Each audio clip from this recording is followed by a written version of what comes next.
Before I say anything else, I want to address what happened this morning on behalf of all of us. Because you deserve the truth, and the country deserves the truth, and this nation deserves to hear it. This morning, the United Alternative Government was denied the opportunity to worship at Methodist Church, Kaaga Church, and to witness the induction of Bishop Wamunyoro. The police, acting under direct instructions from the direct president, Kithure Kindiki, physically blocked our entry. Let me be clear about what this means.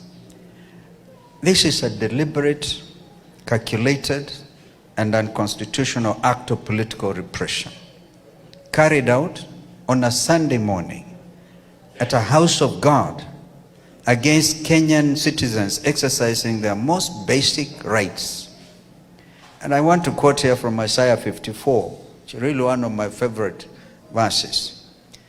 I quote, "No weapon formed against you shall prevail." And can go on, all right? This is the heritage of the servants of the Lord. Article 32 of our Constitution guarantees every Kenyan the freedom of conscience, religion, belief, and opinion. Article 36 guarantees freedom of association. And Article 37, often quoted, guarantees the right to assemble. When CS Kindiki directs the police to stop Kenyan citizens from entering a place of worship, he is not enforcing the law. He is breaking it. He is trampling on the Bill of Rights, and he will be held accountable. Let this be recorded in the annals of Kenya's history. On International Women's Day, on a Sunday, in the county of Meru, the deputy president used the police to bar elected leaders and honorary citizens from worshiping freely. That is not governance. That is the conduct of a regime so gripped by fear of the people's voice that it cannot even permit them to pray together. We wish the Methodist Church, Kaaga, faithful, God's richest blessings. We hold no grievance against the congregation, the clergy, or the Methodist Church of Kenya. Our dispute is with those who wielded political power to close doors. The church is not to blame. The regime is.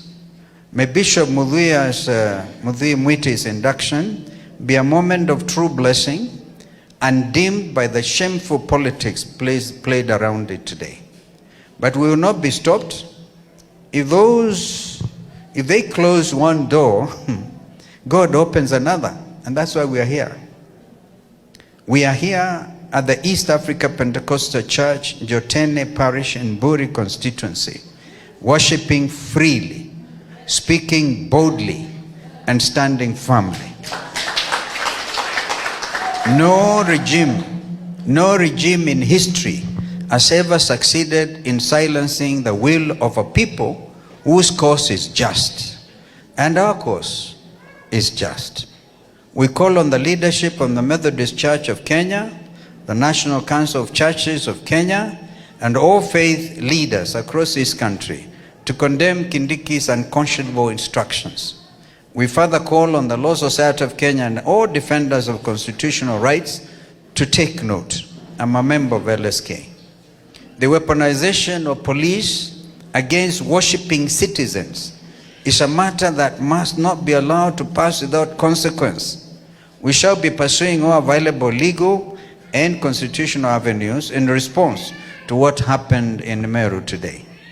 To Kenyans everywhere watching this, what happened today at Kaaga is a window into what this Ruto regime does every day. In our courts, in our county governments, in our media houses, in our universities, they use access, proximity, and fear to silence dissent.